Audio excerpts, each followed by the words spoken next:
Captain Rowan Blackwood stood at the observation deck of Horizon 7, Earth's furthest deep space monitoring station, watching the endless expanse of stars shimmer against the void. The station's position at the edge of mapped space made it humanity's earliest warning system for any potential threats, or opportunities, that might emerge from the unknown regions beyond. The quiet of his contemplation broke with the gentle chime of his neural link. "Captain," Communications Officer Lyra Hassan's voice carried an unusual edge of excitement, "I need you in the signal room. Now." Blackwood's boots echoed through the station's corridors as he made his way to the communications hub. He found Lyra hunched over her console, her dark eyes reflecting the dancing wavelengths on her holographic display. The room hummed with the subtle vibration of quantum processors working overtime. "What have you got for me, Hassan?" Lyra's fingers danced across the haptic interface, bringing up a complex waveform that pulsed with an otherworldly rhythm. "It started about 20 minutes ago, sir. At first, I thought it was just background radiation, but look at this pattern." She highlighted a section of the signal that repeated with mathematical precision. "This isn't natural. It's a message." Blackwood leaned closer, studying the intricate dance of light and data. "Origin? Sector 219, approximately 12 light-years from our position." "But sir, that's not the interesting part." Lyra pulled up another display, this one showing a spectral analysis. "The signal's using quantum entanglement principles we've only theorized about. This is far beyond our current technology." Before Blackwood could respond, a new alert flashed across the screen. The signal had changed, becoming more urgent. Lyra's hands flew across the interface, and suddenly the room filled with a sound that made both humans freeze, a voice, clearly artificial but carrying unmistakable emotions of fear and desperation.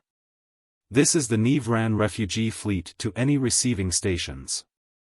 We are under pursuit by Drachnid forces. Our shields are failing. We have thousands of civilians aboard. Please, if anyone can hear this, we require immediate assistance." The message repeated, each iteration growing more desperate. Blackwood's jaw tightened as he processed the implications.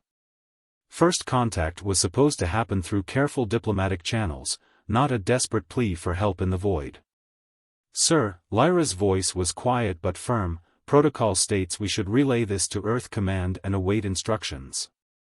But by the time we get a response, those refugees could be dead," Blackwood finished. He straightened, years of training warring with the human instinct to help. "How many ships in the refugee fleet?" Lyra adjusted her scans. "Based on the signal strength and dispersion, I'd estimate at least 15 vessels, varying sizes. The pursuit force appears to be smaller but more heavily armed." "What kind of weapons do they have?" Lieutenant Commander James Sullivan's voice came from the doorway. The station's tactical officer had obviously been drawn by the commotion. "Unknown," Lyra responded, "but the energy signatures we're detecting suggest they're far more advanced than anything we've developed."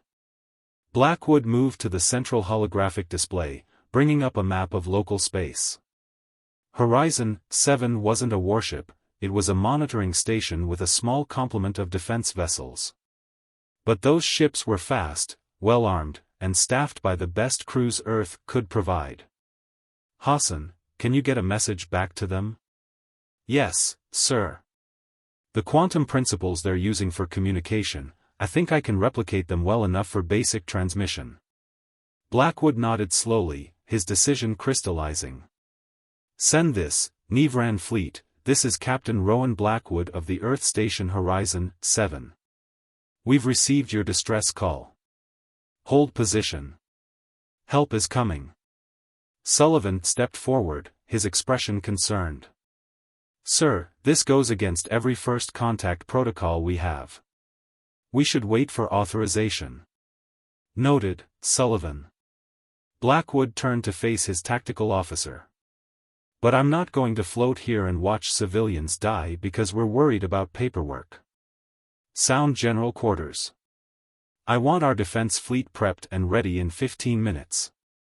As alarms began to blare throughout the station, Blackwood returned his gaze to the star map, where a small cluster of dots marked the position of the refugee fleet. Humanity's first contact with alien life would not be a carefully orchestrated diplomatic meeting, but a rescue mission in the depths of space. And despite the risks, despite the protocols, he knew it was the right choice. Hassan, keep that channel open. Sullivan, begin plotting intercept courses. Whatever happens next, we're about to make history. Blackwood's voice carried the weight of command and the determination that had driven humanity to the stars. And we're going to make damn sure it's the right kind of history. The defense fleet of Horizon 7 cut through the darkness of space like arrows of light, their engines burning hot against the void. In the lead vessel, the Swift Justice, Captain Blackwood watched as Lieutenant Commander Sullivan ran through final weapons checks. The small fleet of 5 ships might not look like much, but they carried humanity's hopes, and humanity's honor, with them. Signal from the Nevran fleet, Lyra's voice came through crisp on the command channel. She had insisted on joining the rescue mission, arguing that her expertise with the alien communications would be crucial. They're transmitting visual data. The main viewscreen flickered to life, and for the first time, humanity saw the faces of their new allies. The Nevran ambassador, who introduced herself as Kirith, possessed features that seemed both alien and somehow familiar, crystalline skin that shifted colors with her emotions, eyes that held depths of wisdom and fear. Behind her, the bridge of her vessel buzzed with activity as other Neverans worked frantically at their stations. Captain Blackwood, Kiritha's translator, rendered her words with a musical quality. Your offer of assistance is unexpected. We had believed this sector of space to be uninhabited by spacefaring species. We're full of surprises, Blackwood replied, keeping his voice steady despite the surreal nature of the conversation. What's your situation? The crystal patterns on Kiritha's skin darkened. The Drachnid fleet pursues us because we refuse to submit to their empire. They believe that all lesser species should serve under their rule. We chose exile over slavery, but they. She paused, composing herself. They don't allow anyone to escape their protection. Sullivan's tactical display suddenly flared with warning signals. Captain, multiple ships dropping out of faster-than-light travel. Energy signatures matched the pursuing fleet Lyra detected earlier. The view screen split, showing the emerging Drachnid vessels. Unlike the elegant, crystalline designs of the Nevran ships, these were angular and predatory, bristling with weapons. Their hulls seemed to absorb light rather than reflect it, creating an ominous presence against the starfield. Your ships are small, Kirith observed, worry evident in her tone. The Drachnids will show no mercy, even to those who would help us. There is still time for you to withdraw. We would not think less of you.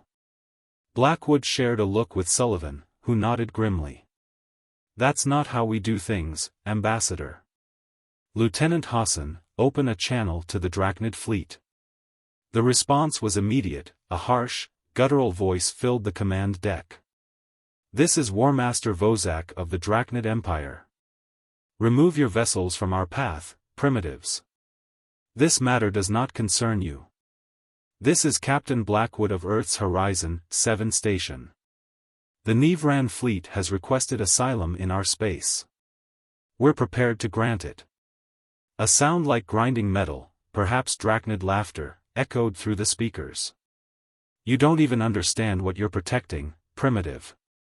The Neverans are dangerous. Their technology, their very biology, poses a threat to the natural order. Stand aside, or be destroyed with them. Sullivan's hands tightened on his tactical console. Sir, their weapons are charging. Energy readings are off the charts compared to our systems. Blackwood stood from his command chair, his voice carrying across all channels, to his fleet, to the Neverans, and to the Drachnids. Let me be clear, War Master. Humanity has dreamed of meeting other intelligent life among the stars for centuries. Now that we have, we're not going to stand by and watch one species try to enslave another. These people asked for help, and they're going to get it. You would die for aliens you've just met? Vozak's tone dripped with contempt. We would stand against tyranny wherever we find it, Blackwood corrected. This is your final warning. Withdraw your forces, or we will defend the Nevran fleet with everything we have. The Drachnid response came in the form of energy weapons powering up across their fleet. Sullivan's tactical display blazed with threat warnings as the massive ships moved to attack positions. All ships, battle formations, Blackwood commanded, his voice steady despite the odds against them. Ambassador Kirith, move your civilian vessels behind our line. We'll handle the Drachnids. Captain, Kiritha's voice was thick with emotion, her crystalline skin pulsing with patterns of deep blue. You realize they will show no mercy? Blackwood watched as his small fleet moved into position, 5 ships preparing to face down an armada. Neither will we, Ambassador. Humanity's first contact with alien life won't be marked by standing aside while innocents are slaughtered. He turned to Sullivan. Weapons free, Commander. Show them what humanity's primitive ships can do. As the first shots of the battle lit up the void, Blackwood knew they were making history in more ways than one. This wasn't just humanity's first contact, it was humanity's first interstellar battle, their first stand against tyranny among the stars. And no matter the outcome, they would show the galaxy that Earth's children would not bow to oppression, not even in the face of superior forces. The void erupted in a symphony of light and energy as the first exchanges of fire crossed between the fleets. The swift Justice shuddered under the impact of Drachnid weapons, but her shields held, barely. Blackwood gripped his command chair as Sullivan called out damage reports.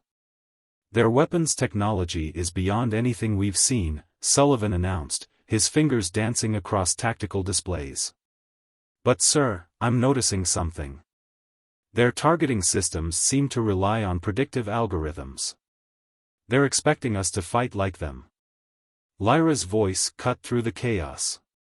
Captain, incoming transmission from Ambassador Kirith. They're offering to share their shield frequency data. If we can synchronize our defensive systems. Do it, Blackwood ordered. Sullivan, what are you thinking about their targeting? The tactical officer's eyes lit up with understanding. Earth ships are smaller, more maneuverable. We're trained for close-quarters combat in asteroid fields. The Drachnids are fighting like a superior force should, at range, with overwhelming power. But what if we don't give them the fight they're expecting? Blackwood smiled grimly. All ships, new orders. Break conventional formation. I want attack pattern Sierra 9. The human fleet scattered like startled fish, each vessel taking seemingly random vectors that brought them dangerously close to the Drachnid ships. The massive alien vessels tried to track the smaller Earth ships, but their weapons were designed for long-range engagement, not the point-blank dancing that human pilots had perfected in countless training exercises. Ambassador, Blackwood called out as the swift Justice dove beneath a Drachnid cruiser, can your ship still maneuver?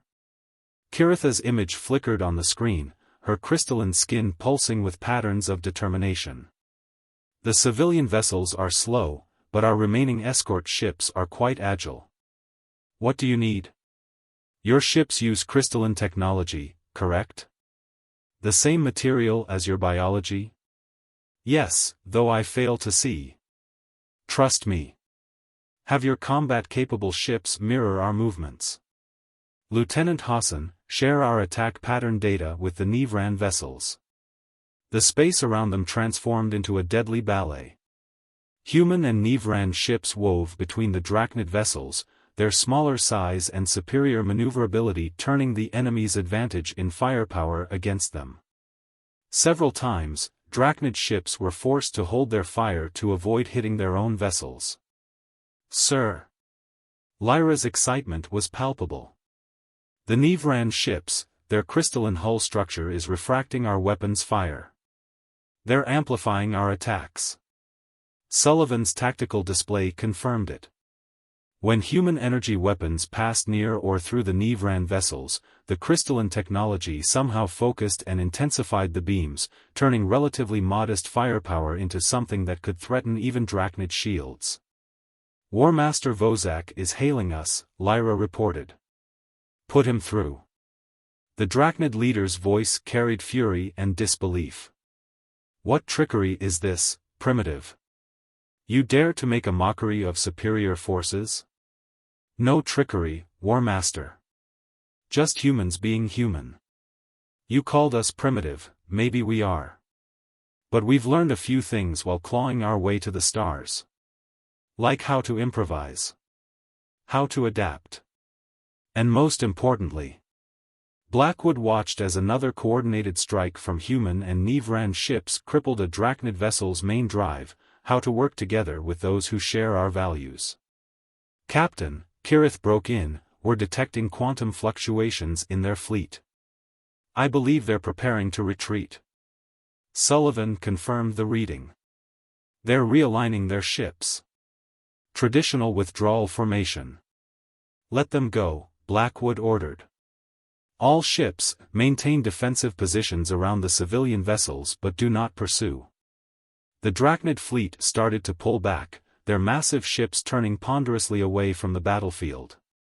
Vozak's final transmission dripped with malice. This isn't over, primitives. The Empire does not forget insults. And we don't forget threats, Blackwood responded calmly. Remember this day, War Master. Remember what happened when you thought you could bully up a primitive species. Because if you come back, we'll be ready. As the Drachnid ships vanished into faster-than-light travel, a cheer went up across the human fleet. But Blackwood knew this was just the beginning. He turned to Lyra. Get me a channel to Earth Command. They're going to want to hear about this. Ambassador Kiritha's image remained on the secondary screen, her crystalline skin now glowing with warm, grateful colors. Captain Blackwood, we have no words to express our gratitude. Your people took an enormous risk for strangers. That's another human trait, Ambassador. We help first and worry about the consequences later. Blackwood smiled. Though I have to admit, that trick with the crystalline refraction was impressive. I think both our peoples have a lot we could learn from each other. Perhaps, Kiritha's expression turned thoughtful, that is why the Drachnids truly fear us both. Not our technology or our defiance, but our ability to adapt, to work together, to become stronger through cooperation rather than conquest. Sir, Sullivan interrupted, Earth Command responding. They're not happy about the protocol violations, but they're very interested in establishing formal diplomatic contact with the Neverans. Of course they are. Blackwood chuckled. Ambassador, it seems we have some explaining to do. Would you be willing to help me convince my superiors that sometimes breaking protocol is the right thing to do? The patterns in Kiritha's crystalline skin shifted to something that might have been amusement. I believe we can be very convincing, Captain. After all, we have quite a story to tell. The aftermath of the battle brought a flurry of activity to Horizon 7. The station's docking bays, designed for human vessels, now accommodated sleek Nevran ships whose crystalline hulls cast prismatic patterns across the walls. Engineering teams from both species worked side by side, repairing battle damage and exchanging technological insights with equal measures of curiosity and caution. In the station's main conference room, Captain Blackwood sat across from Ambassador Kirith, while holographic projections of Earth Command officials flickered around them. Admiral Helena Torres, her expression stern but not unkind, led the debriefing. Let me be clear, Torres said, her hologram leaning forward. While we cannot officially condone Captain Blackwood's violation of first contact protocols, the outcome has presented unprecedented opportunities for humanity. Kiritha's skin rippled with shades of diplomatic blue. We understand the position this puts your military command in, Admiral. Perhaps we can offer something to help justify the captain's actions retroactively? What did you have in mind, Ambassador? The Drachnids will return, Kirith stated simply. They always do. But now, together, we can be ready. The crystal technology you witnessed during the battle? That was a mere fraction of what we can share. With your tactical innovations and our technical expertise, we could create defensive systems that would make any aggressor think twice. Lieutenant Hassan, who had been quietly analyzing data in the corner, looked up. The quantum communication principles alone could revolutionize our deep space operations. We wouldn't need to wait weeks for messages to reach Earth Command. Sullivan nodded from his position by the door. And if we combine our maneuverability doctrine with their energy-focusing technology, we could retrofit the entire defense fleet within months. Admiral Torres's hologram flickered as she considered these possibilities. Ambassador, are you proposing a formal military alliance? I am proposing something far more comprehensive. Kiritha's skin shifted to deeper, more serious tones. The Drachnids aren't the only threat in this galaxy. There are older, darker things moving in the void between stars. Humanity proved today that despite your relative youth as a spacefaring species, you possess qualities that even ancient civilizations could learn from. Blackwood leaned forward. What exactly are you suggesting? A partnership, Kirith replied. Not just military, but cultural, scientific, philosophical. Your people fought for us not because of what you could gain, but because it was right. That moral clarity, combined with your adaptability and innovation, these are traits the galaxy desperately needs. The room fell silent as the implications sank in. This wasn't just about defending against the Drachnids anymore. This was about humanity's place among the stars. Admiral Torres broke the silence. Captain Blackwood, since you're the one who got us into this situation, what's your assessment? Blackwood stood, walking to the observation window where Earth's defense fleet now floated alongside the crystalline ships of their new allies. Admiral, all my life I've looked at the stars and wondered if we were alone. Now we know we're not. But more importantly, we know that out there, right and wrong still matter.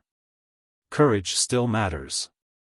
Today we proved that humanity can make a difference in this galaxy. He turned back to face the room. The Neverans chose exile over submission to tyranny. They have technologies we've only dreamed of, but they admire our determination and creativity.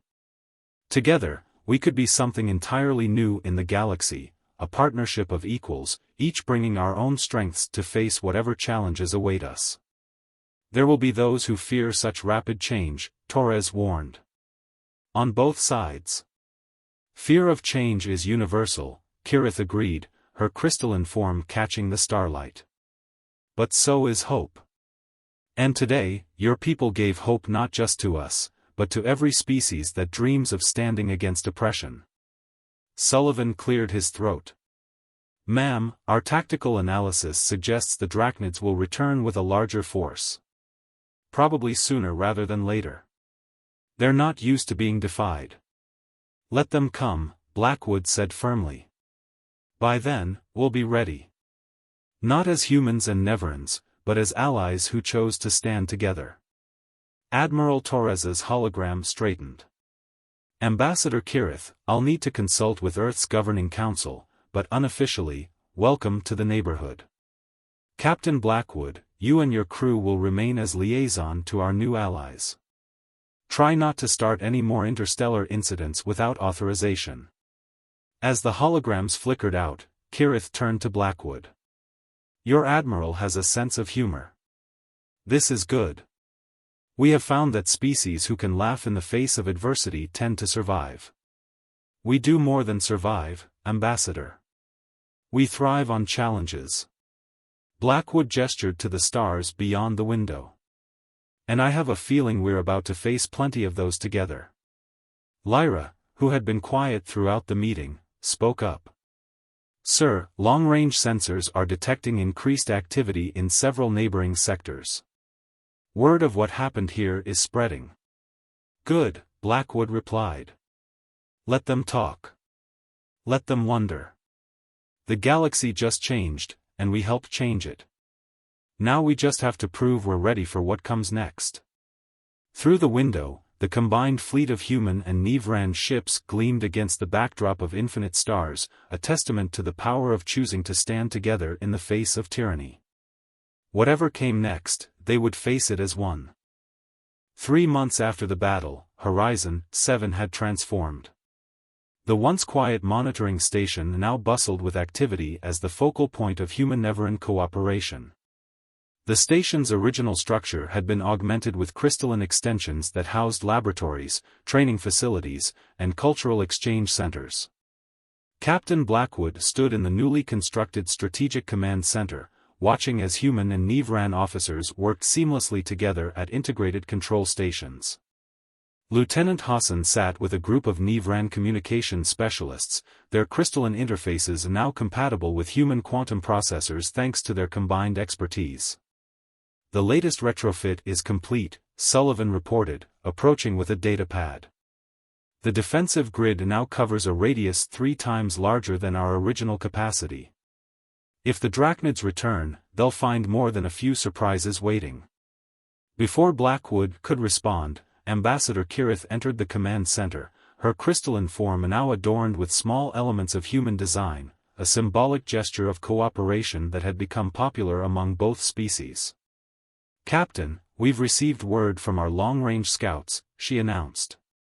"The Drachnids are indeed gathering forces, but they're facing unexpected resistance. Other species have heard about our alliance. The story of how a primitive, human fleet stood against tyranny has spread." Lyra turned from her station. "Sir, we're picking up transmissions from at least 6 different civilizations, all requesting diplomatic contact. They're calling us the Defenders of the Void." Blackwood couldn't help but smile. "Quite a change from primitives, isn't it? You've given them something they had lost," Kirith said softly. "Hope.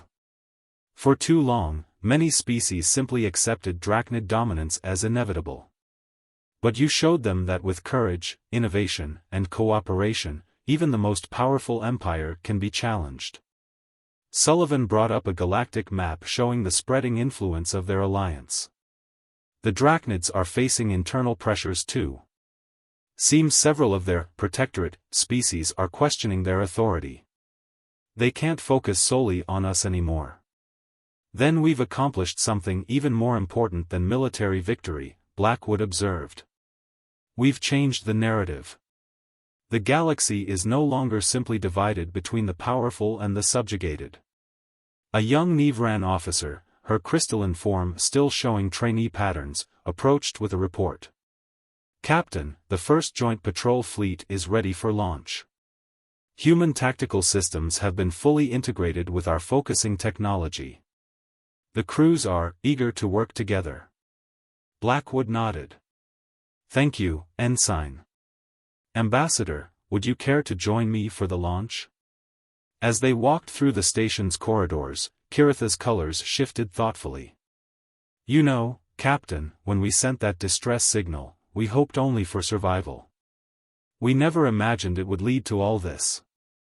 "That's the thing about humanity," Blackwood replied. "We have a habit of exceeding expectations, especially our own. When we heard your call, we could have hidden. Could have waited for orders. Instead, we chose to help, and that choice changed everything." They reached the observation deck just as the joint fleet prepared to depart. The ships were beautiful examples of human-Neveran cooperation, Earth vessels reinforced with crystalline technology, Nevran ships streamlined with human engineering principles. Each carried a mixed crew, combining the strengths of both species. A signal meant for anyone who would listen, Kirith mused, watching the fleet. Found by those who chose to answer. Lieutenant Hassan joined them, carrying new communication logs. "We're receiving more transmissions, sir. The Centauri colonies are requesting permission to establish direct diplomatic relations with the Neverans. And the Arcturus Defense Force wants to know if we're accepting additional partners in our joint training programs." "Tell them yes to both," Blackwood said. "And Lyra, thank you. If you hadn't caught that signal that day. She smiled. Just doing my job, sir. Though I admit, this isn't quite what I expected when I signed up for deep space monitoring duty. The first ships of the Joint Fleet began their departure sequence, their hybrid drives creating a spectacular display of light and energy. Each vessel represented not just a military asset, but a symbol of what was possible when different species chose to work together. "Captain," Sullivan called from a nearby console, "long-range sensors are picking up unusual activity in the outer rim. Could be nothing, but out here, it's never nothing," Blackwood finished. He turned to Kirith. "Shall we go see what new adventure awaits us, Ambassador?" The Neveron's crystalline form sparkled with anticipation. "Together, Captain. That's how we face everything now." As they moved to investigate the new mystery, Blackwood reflected on how much had changed since that first distress signal. Humanity had dreamed of finding others among the stars, hoping they would come in peace. Instead, they had found those in need of help, and in choosing to act, had discovered something far more valuable than peaceful first contact. They had found purpose. The stars beckoned, filled with both promise and peril. But now, humanity walked among them not alone, but hand in hand with allies who shared their values and vision. They had answered a call for help, and in doing so, had helped forge a new future for all species who dreamed of freedom among the stars. It wasn't the first contact humanity had imagined, but it was the one they needed, a reminder that even in the vast expanse of space, compassion, courage, and cooperation could light the way forward.